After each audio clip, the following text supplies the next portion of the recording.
먼저 콘크리트의 기본적인 특성에 대해 알아보겠습니다.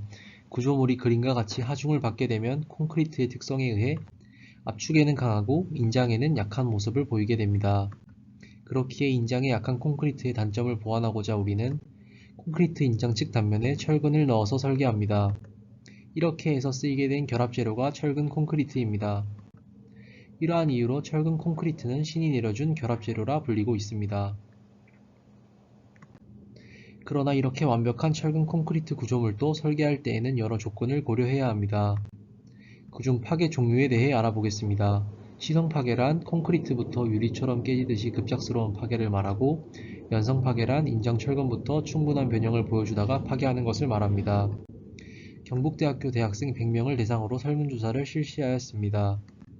설문조사 결과 연성 파괴 26명, 시성 파괴 73명으로 나왔습니다. 위 영상들은 시성 파괴가 일어난 영상들입니다.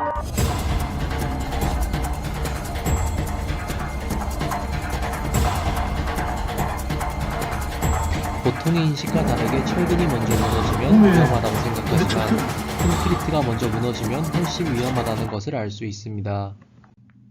저희 에이스존은 치성파괴, 연성파괴 실험을 진행하였습니다.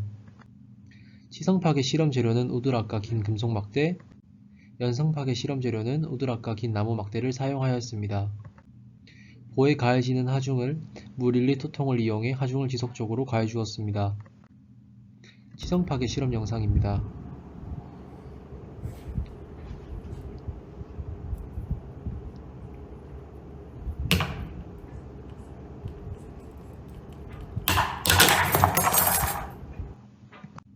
연성파괴 실험 영상입니다.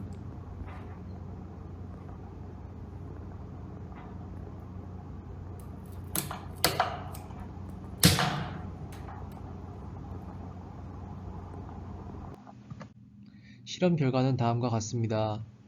실험 결과 시성 파괴와 연성 파괴를 소성 변형, 붕괴 속도, 그리고 파괴 양상에 따른 결과를 낼 수 있었습니다. 앞 영상에서 봤듯이 건물을 지을 때는 연성 파괴가 일어나게 지어야 합니다. 철근은 항복 이후에도 변형률이 늘어나는 성질이 있습니다. 항복점 이상의 응력을 받아도 파괴되지 않고 소성 변형을 일으키며 변형을 계속하는 성질을 연성이라고 합니다. 균형보란 항복 강도에 상응하는 변형률에 도달함과 동시에 압축 즉 콘크리트가 극한 변형률에 도달하는 상태인 보를 말합니다. 균형부 단면의 변형률 분포 먼저 보겠습니다. 압축 측의 콘크리트는 극한 변형률에 도달해 파괴 지점에 있는데 철근은 이제서야 항복했는 것을 볼 수 있습니다. 이와 같은 경우에는 저희가 원치 않은 치성 파괴가 발생하고 맙니다. 지금부터 인장 측 철근비를 달리하면 균형보와 어떤 다른 양상을 보이는지 살펴보겠습니다. 과다 철근보의 경우 증가된 철근량으로 균형보일 때보다 중립축이 하강하게 됩니다. 인장 측 철근은 항복에 도달하기도 전에 콘크리트는 극한 변형률에 도달해 치성 파괴가 발생하게 됩니다. 과소 철근보의 경우 감소된 철근량으로 균형보일 때보다 중립축이 상승하게 됩니다. 변형률 분포에서 압축 측이 극한 변형률에 도달하였을 때 인장 측 철근은 항복점을 지나 앞의 경우보다 많이 늘어나 있음을 확인할 수 있습니다.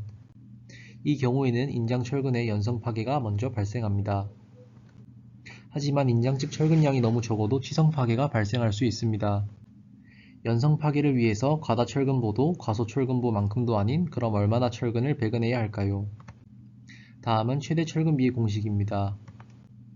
최대 철근비를 구하면 연성 파괴를 위해 사용할 수 있는 최대의 철근량을 알 수 있게 됩니다. 시성적인 파괴를 피하기 위해 인장 철근을 어느 한도 이상 배치하는 철근비를 최소 철근비라고 합니다. 추가적으로 필요한 철근량보다 3분의 1 이상 인장 철근이 더 배치된 경우에는 이 규정을 적용하지 않습니다.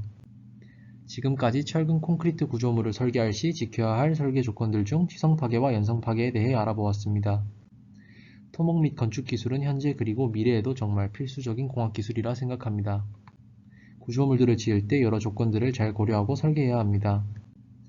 캐나다 퀘벡 브릿지 참사 추모를 위해 만들어진 이 세 반지의 뜻처럼 토목공학자로서의 의무를 기억하고 잘못된 설계로 인해 많은 재산과 인명 피해가 발생하지 않도록 미래의 토목공학자는 사명감과 책임감을 가져야 합니다.